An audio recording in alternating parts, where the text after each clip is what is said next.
Você está no canal Orações e Fé. Aqui você encontra reflexões, mensagens e orações. Que Deus lhe abençoe hoje e sempre. Passando aqui para fazer uma breve reflexão com vocês sobre este último texto que eu postei sobre os conflitos, a importância do conflito na nossa vida. Sei que não é fácil ficar sob a doma do conflito. Sei que ele é desconfortável, ele nos desinstala, ele nos retira o sossego, mas há uma dimensão pedagógica dele que é importantíssima de ser ressaltada. Eu escrevi assim: o conflito nos indica a existência de uma inflamação emocional. A cura só é possível mediante os enfrentamentos. Não cale seu conflito, mas ouça cada detalhe do que ele tem a lhe dizer. Adaptar-se a ele é optar pela manutenção de uma conduta pouco frutuosa. É muito interessante porque, da mesma forma como o corpo se manifesta para que a gente perceba que algo não está bem dentro de nós, porque nós temos uma interioridade que os nossos olhos não alcançam, então, e o nosso corpo tem uma inteligência, um instinto de sobrevivência que faz com que ele nos mande recados. Uma febre, por exemplo. Quando você tem uma febre, é o seu corpo lhe dizendo de que algo está infeccionado, de que algo está inflamado. E aí a gente começa a investigar os motivos da febre. Claro que a gente tem motivos psicossomáticos, em que a gente não identifica uma causa física, é apenas psíquica. Tem aquela famosa febre emocional que a gente tem muito quando a gente é criança, um distanciamento dos pais, da mãe ou daquela figura com quem você tinha um vínculo emocional estreito. Você tinha febre quando você ficava longe, tinha febre quando sentia saudade. Mas retirando isso, a febre é um indicativo de que algo dentro deste corpo que nós não enxergamos não está bem. Então a gente vai buscar um tratamento para isso. A dor também é um indicativo de que algo não está bem com o corpo. Essa semana, por exemplo, eu estou administrando uma dor no joelho direito. Eu tenho os dois joelhos operados, eu conheço bem a dor da lesão do menisco, geralmente uma dor posterior que a gente sente. É muito diferente de todas as dores que eu já tive até hoje. Mas algo me indica que eu estou precisando passar lá no Joseph, que é o meu... Toda vez que eu tenho uma situação assim, é ele que cuida de mim. Preciso observar os sinais do meu corpo. A dor é um indicativo de que algo em mim não está bem. Então presto atenção nos sinais do corpo: febre, dor, erupções na pele. Então nós temos queda de cabelo, nós temos vários sintomas, gritos que o corpo dá para que a gente preste atenção nas necessidades dele, sobretudo aquelas que nós não enxergamos dentro de nós. Para isso nós vamos para as máquinas que nos radiografam, as tecnologias mais avançadas, o velho raio-x que mostra a situação dos seus ossos, as tomografias computadorizadas que indicam o que existe dentro de você que está errado. Vocês que me acompanham há muito tempo sabem que eu administro há 8 anos um zumbido no ouvido que acabou não vou exagerar, retirou muito da minha qualidade de vida nos últimos tempos. E aí, durante muito tempo eu lidava com esse zumbido, que era acompanhado de algumas perdas leves de audição, sempre do ouvido esquerdo. Tratei durante muito tempo como surdez autoimune, uma doença autoimune que eu não sei a causa, que está muito ligada ao emocional. Agora, no início do ano, eu estive em Lisboa e lá encontrei o Dr. Leonel, um dos maiores especialistas em otorrino no mundo, um dos homens mais esclarecidos em diagnóstico, Leonel Luiz, aliás, um homem simpaticíssimo, que me atendeu com muito carinho. O Dr. Rubens Brito cuidou durante muito tempo de mim aqui no Brasil. Atualmente o Dr. Márcio Salmito tem me acompanhado porque ele faz a aplicação introtimpânica né, de corticoide. Então eu uso corticoide com muita frequência e às vezes períodos muito longos. Por isso que às vezes eu fico mais gordinho, mais inchado, as pessoas ficam, o que está acontecendo com a cara dele? É corticoide. Corticoide incha muito, deforma a gente. Então nos últimos tempos eu fui para uma máquina específica que tem no Hospital Albert Einstein para fazer uma investigação da hidrópsia, que é o nome do que o meu corpo faz aqui nessa região do ouvido, que é um acúmulo de água que retira a minha qualidade de vida. Então aquele exame me indica algo que está acontecendo comigo. Hoje eu tenho um diagnóstico mais fechado, não consideramos mais doença autoimune, mas síndrome de Meniere, que é uma doença muito comum, que acompanha com vertigem, perda de audição. Graças a Deus eu não tenho a vertigem, eu só tenho a perda de audição. Mas agora eu estou controlado. Descobri uma outra forma de tratar e está dando certo o tratamento. Mas enfim, nós temos diversas formas de tentar identificar o que está acontecendo com o meu ouvido. Então eu tenho uma imagem que me revela aquilo que acontece. Qual é a medicação que eu uso para combater aquela hidrópsia, para que o meu organismo não forme mais esse acúmulo de água no ouvido, na cóclea? Mas quando nós estamos nos referindo àquilo que em nós é psíquico, emocional, como é que a sua psique manda recados? Nessa parte sua e minha, isso é filosófico, né?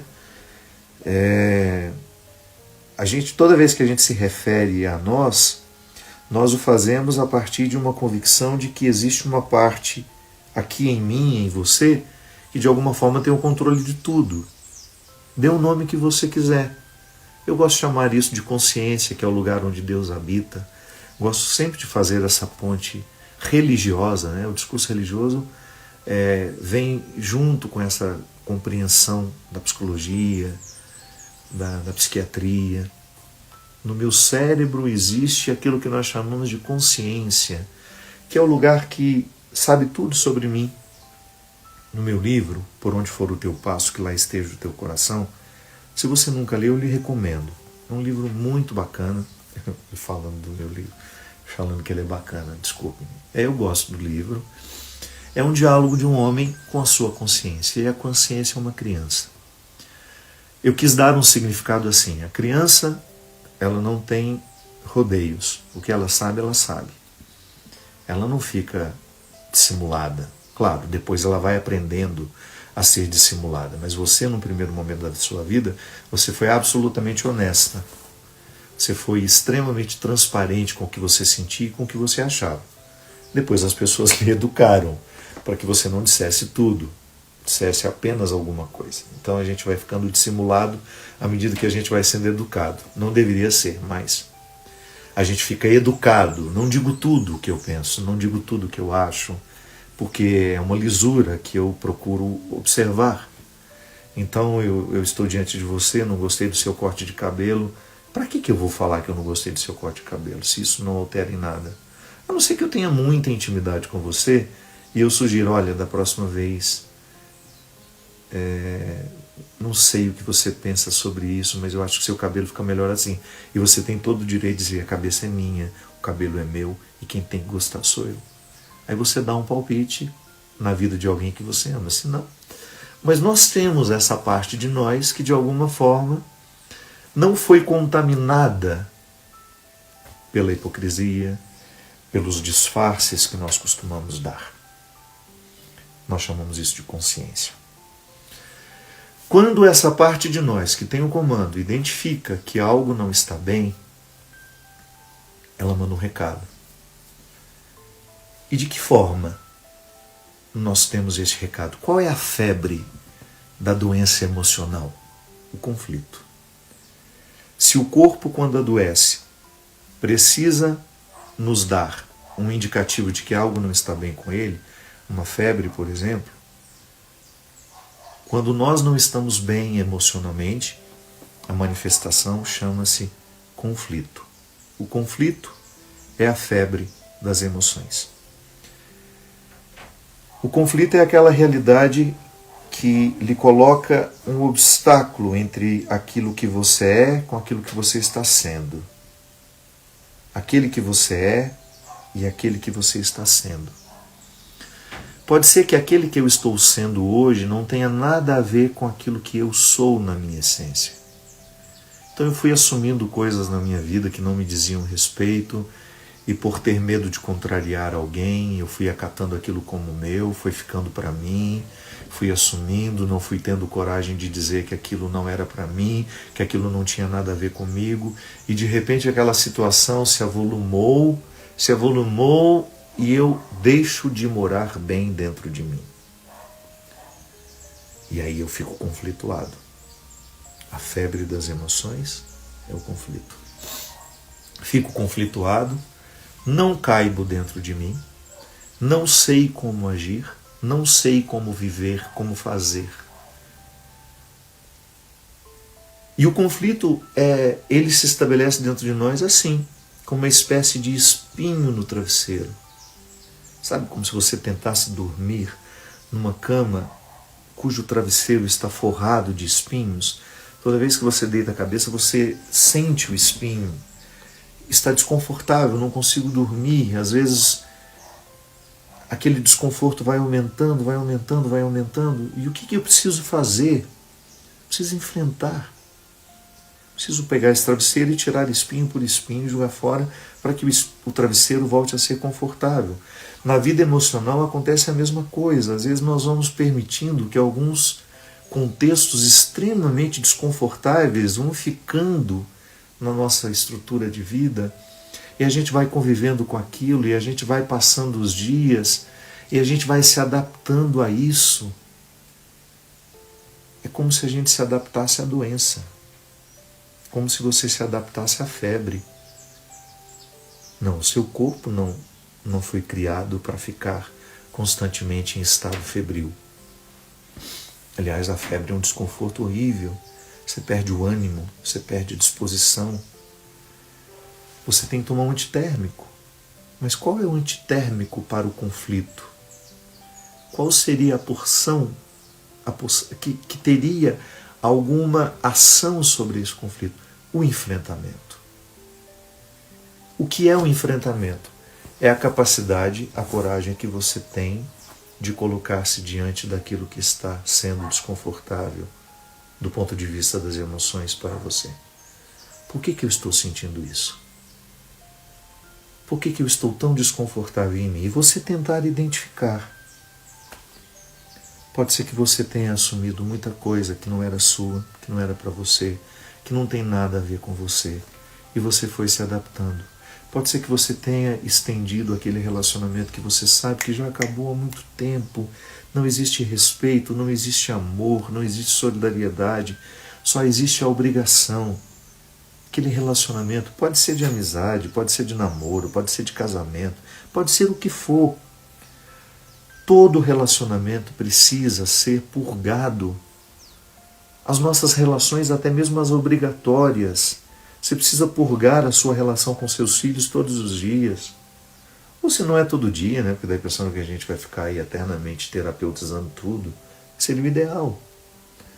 Mas pode ser que você coloque para você a regra de pelo menos uma vez na semana pensar na qualidade dos seus relacionamentos. De que maneira você está levando adiante os vínculos que você tem. E você identificar os conflitos que existem em cada relacionamento. Inclusive, aquele relacionamento que não passa por uma outra pessoa, mas que passa por uma escolha. O trabalho que você tem, por exemplo. O trabalho não é uma pessoa, mas é uma escolha que você fez um dia. E pode ser que o seu corpo, as suas emoções estejam tentando lhe mostrar que esse trabalho é um lugar de infelicidade para você, que você ficaria muito mais feliz e muito melhor se você até ganhasse menos, mas estivesse trabalhando em algo que lhe realizasse. Tá bom, mas aí você pode dizer para mim, padre, e a estabilidade que eu alcancei? Você precisa pesar isso, inclusive para ter direito de escolher pela estabilidade, sabendo que ela pode ser um aprisionamento para você.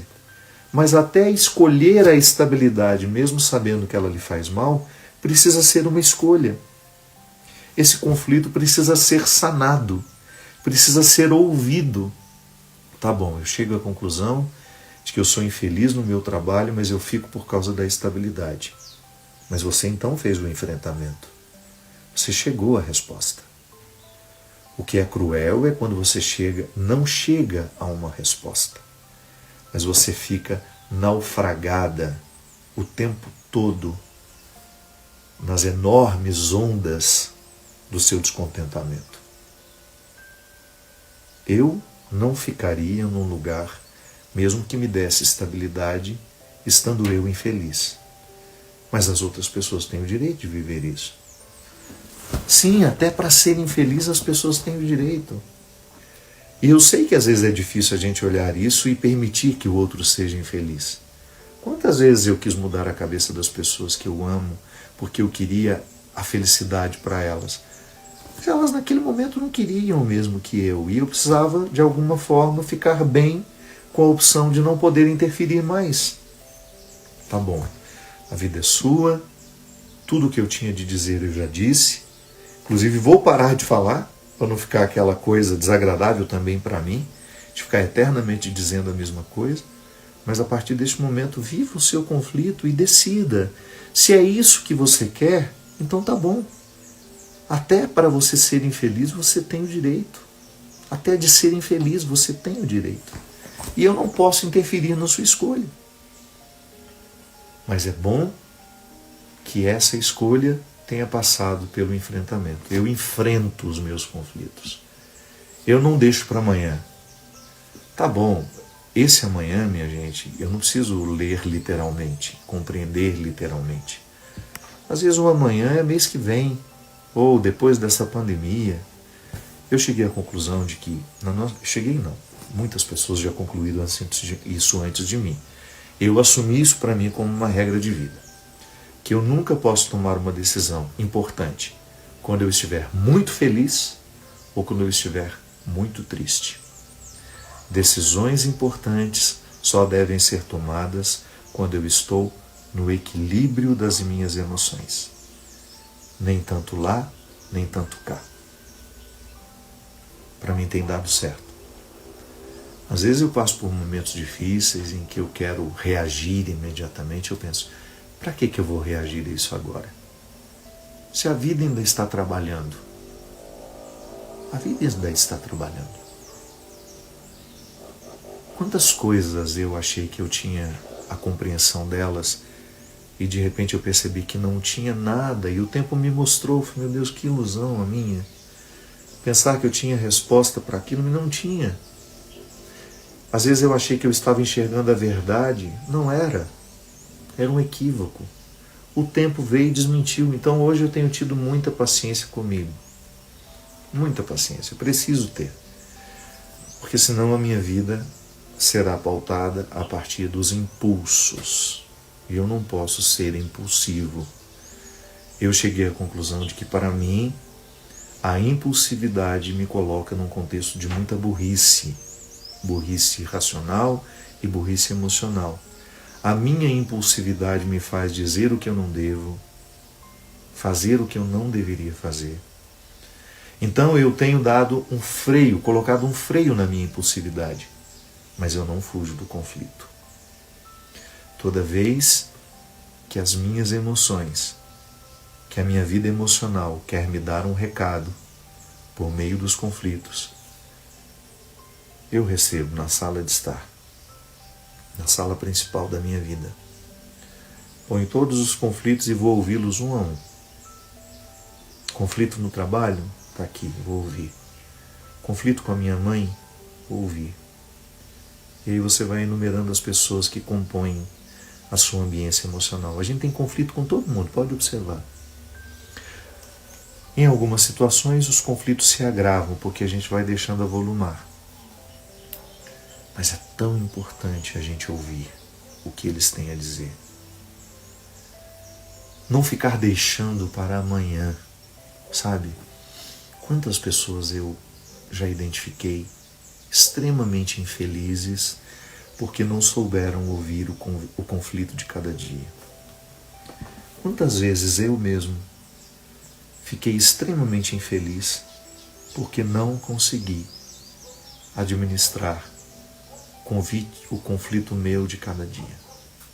É um por dia, ou às vezes o dia é mais tumultuado, traz vários ao mesmo dia, mas eu preciso enfrentá-los, eu não posso colocá-los na gaveta e fingir que eles não existem. Se eu cuido da febre, por que eu não vou cuidar do conflito? São duas realidades iguais, com as mesmas funções, claro, com características diferentes, com expressões diferentes. São organismos diferentes. A febre é física, mas o conflito também eu sinto em mim. Quando ele me domina, o meu corpo todo ressente, a carne ressente. Eu fico ressentido. O meu corpo fica indisposto, me dá uma dor que eu não sei onde é. O conflito ele tem o poder de derramar no corpo uma série de químicas que são desfavoráveis à minha saúde física. Mas vou vivê-los, vou enfrentá-los, porque a qualidade da minha vida depende destes enfrentamentos. Se eu quiser viver sem enfrentamentos, eu não tenho direito de esperar qualidade de vida. Se eu não viver os meus enfrentamentos diariamente, eu não terei condições. Não posso, não é justo eu esperar uma situação mais satisfatória. Porque o que é o bem-estar? O bem-estar emocional. O bem-estar físico é aquele em que você sente que o corpo está bem. Você dormiu, você acordou descansado, você trabalha, tem disposição para o trabalho, você se cansa ao longo do dia, chega em casa, toma um banho, vai dormir, o sono vem, isso é bem-estar. Faz uma atividade física, tenta comer direitinho, isso é bem-estar.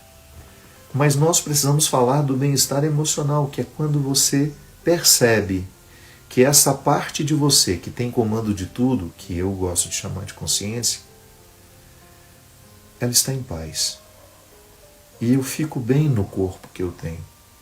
Então eu posso unir o bem-estar físico ao bem-estar emocional e eu tenho uma satisfação enorme de ser quem eu sou. Quando uma coisa no meu corpo não está bem, por exemplo, quando eu tenho as minhas crises de ouvido e eu preciso entrar nos corticoides, meu Deus, como é sofrido para mim. Porque eu tenho muitos efeitos colaterais dos corticoides. A cara que fica larga, o corpo que incha, não é só isso. Eu tenho problema de vista que piora.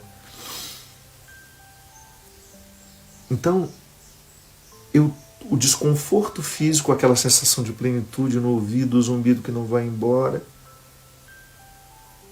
o desconforto físico influencia no bem-estar emocional. Então eu preciso ficar fazendo um esforço para que aquele desconforto dessa região do meu corpo não derrame mal-estar no resto do corpo e nas minhas emoções. Hoje, por exemplo, eu estou bem, muito bem nos últimos 15 dias. Uma nova medicação, tirou meu zumbido, estou com sensação de audição perfeita, não estou com o ouvido tampado mais. Então isso favorece demais o bem-estar do corpo. Os dois caminhos precisam ser cuidados por nós. Cuido do bem-estar físico, cuido do bem-estar emocional. E o bem-estar emocional não é fruto de mágica, nem tampouco um resultado da oração somente. A oração ajuda muito. A oração nos ajuda a colocar as coisas no eixo, mas depois da oração vêm os enfrentamentos. Preciso marcar uma conversa com fulano de tal. Para quê? Para pontuar os conflitos que nós estamos tendo. Preciso pontuar os conflitos que eu estou tendo com as pessoas. Preciso falar sobre eles com as pessoas, porque eles estão me intoxicando e eu não tenho o direito de fazer isso comigo. Não posso transformar a minha rotina de conflitos numa rotina normal, como se eu pudesse suportá-la o tempo todo. Não. Eu preciso resolver sempre que puder. Sempre que eu posso, eu dou um passo na resolução desses conflitos, para eu não ficar eternamente acomodado neles. É tão difícil, tão cruel você perceber que uma pessoa optou por acomodar-se com os conflitos. Aí aos poucos o sorriso vai indo embora, a disposição vai indo embora, vai perdendo o ânimo, a vontade de viver. E isso vai ficando tão profundo, tão arraigado. E às vezes, quando a pessoa tenta reagir, ela já não pode mais. Por isso, fique atento aos seus conflitos. Mas tenha uma atitude solidária também. É bacana isso. Você identifica que você pode fazer isso por você, mas você também pode fazer isso por muitas pessoas que neste momento estão conflituadas, precisando viver um enfrentamento. Precisando viver enfrentamentos. Motive essas pessoas a fazerem isso também. E o mais bonito, minha gente, quando nós ajudamos alguém, de alguma forma nós também estamos sendo ajudados. Eu faço questão de ajudar sempre. Aqui, para mim, minhas redes sociais, a minha vida pessoal, o meu contato com as pessoas, onde eu sei que existe um conflito, eu gosto de alguma forma. Se eu puder ajudar, eu quero ajudar. Quero contribuir. Porque eu já fui tão ajudado pela minha vida afora. Quantas vezes os conflitos queriam me matar, queriam me arrancar da alegria, queriam me arrancar da minha disposição, e eu tive pessoas fundamentais naquele momento, que me deram a palavra certa, que me ofereceram um ombro, um colo, um amor, um carinho. Então a gente pode ser um para o outro. Eu me disponho, eu fiquei pago para isso, e tenho uma enorme satisfação de perceber que o meu ministério me permite isso. De alguma forma, ao expor os meus conflitos pessoais, a maneira como eu lido com eles, também ajudar outras pessoas a lidarem com seus conflitos. É assim que a gente vai qualificando a nossa vida, transformando cada vez mais o nosso coração num lugar harmonioso. Quanto mais em dia eu estiver com os meus conflitos, isso é, enfrentando-os, ouvindo o que eles têm a me dizer, prestando atenção nas mensagens que eles estão me trazendo, permitindo que cada um deles diga, me sugira o que eu posso fazer para vencê-los, ou para adquirir, chegar neste bem-estar emocional que é tão fundamental nos dias de hoje. Quanto mais eu caminho nessa direção, mais harmonioso eu me sinto. E o mais interessante, a gente perde muito daquela pretensão de sermos perfeitos, de sermos prontos e acabados. Não. O ser humano que está em dia é aquele que resolve os seus conflitos toda hora, todo instante. Não existe perfeição para nós. Nós nunca seremos perfeitos. Bobo de quem desejar ser. Nós somos imperfeitos, mas precisamos ser honestos com as nossas imperfeições. Preste atenção nos seus conflitos. Ouça o que eles têm a lhe dizer. Pode ser que você esteja conflituado há muito tempo e não tenha dado atenção, devida atenção às vozes interiores que tentam lhe alertar das mudanças que você precisa fazer para viver melhor, para ser mais inteiro, para ser mais feliz. Que Deus abençoe o nosso propósito, que Ele possa iluminar o nosso coração hoje, nos conceder a sabedoria, o discernimento, para ouvir o conflito, enfrentá-lo e resolvê-lo. Que Deus nos dê sabedoria, discernimento, para também ajudar os conflituados que estão ao nosso redor. Que Ele aguce em nós o nosso sentimento de fraternidade, de solidariedade, para que nós tenhamos paciência com os que estão conflituados ao nosso redor. E nós tenhamos este movimento, tenhamos a capacidade de fazer este movimento, de sair de nós, de viver cada vez mais essa revolução. Isso é uma revolução. Reconciliar-se diariamente é um movimento muito revolucionário. Eu ouso ser quem eu sou. Eu ouso todos os dias ouvir os meus conflitos, não me acomodar a eles e buscar a transformação, a evolução que eles podem me ajudar a viver. Abençoe-nos o Deus Todo-Poderoso, Ele que é Pai, Filho e Espírito Santo. Amém. Obrigado pela sua companhia, obrigado pela sua presença. Eu desativo os comentários porque eu acho tão significativo, ou melhor, eu não acho significativo falar com um monte de gente comentando ao mesmo tempo, porque na vida não é assim, né? Quando a gente vai conversar e o outro está falando, a gente se cala. Mas eu sei que às vezes as redes sociais não nos permitem esse ficar calado do outro lado. De alguma forma a gente quer se manifestar, a gente quer dizer, a gente quer concordar.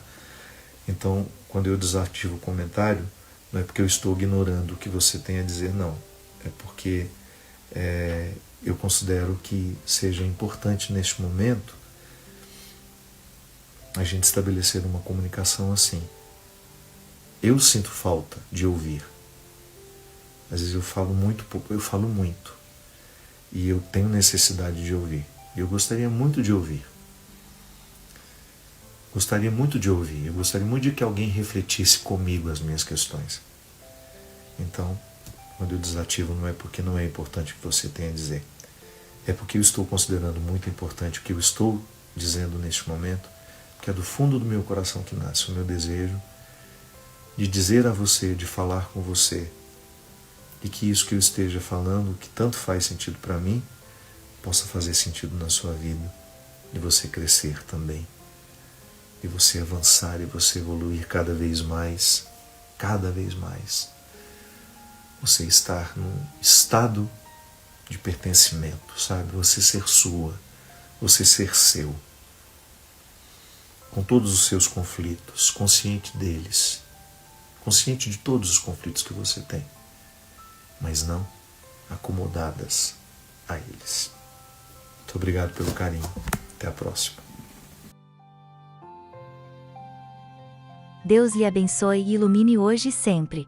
Não esqueça de se inscrever e tocar no sininho, para receber uma notificação do YouTube, sempre que tiver uma mensagem nova por aqui.